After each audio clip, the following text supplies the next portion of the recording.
কাজী হায়াতের লোকও আছে, আমাদের মারুফের লোকও আছে। কিন্তু এবার রীতিমতো সাকিব ভক্তদের সাথে তর্কে জড়ালেন জনপ্রিয় অভিনেতা কাজী হায়াত। আজ সকাল থেকেই সেন্সর বোর্ডের সামনে জড়ো হতে থাকেন সাকিব ভক্তরা। তারা বরবাদের আনকাট সেন্সর চায়। বাংলাদেশে এরকম একটি ঐতিহাসিক সিনেমা নির্মাণ করেছে, আপাকে স্যালুট জানাই, মেহেদী ভাইকে লাল সালাম জানাই।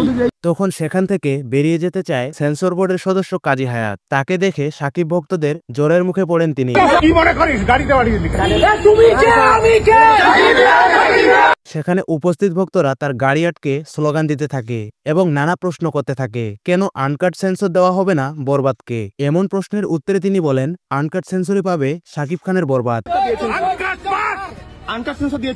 তবে এর আগে তিনি বলেন, সাকিবের জন্য যেমন তোমরা আছো তেমন আমারও লোক আছে এবং আমার মারুফেরও লোক আছে, আমাদের মারুফের লোকও আছে। কিন্তু তার এমন কথার পর আলোচনা সমালোচনা শুরু হয়েছে নেট দুনিয়ায়। অনেকেই বলেন সাকিব ভক্তরা এটা ঠিক করেনি, তার একার পক্ষে কোনো সিদ্ধান্ত নেওয়া ঠিক নয়, তাই তাকে এভাবে হেনস্থা এবং অপমান করা ঠিক হয়নি। আবার অনেকেই বলছেন সেন্সর বোর্ডে তার মতো মানুষ মানায় না, তার সার্টিফিকেট সিস্টেম করে এখন আবার চেঞ্জ করে কেন। সো গাইস, এই বিষয়ে আপনাদের মতামত কি জানিয়ে দিন কমেন্ট বক্সে।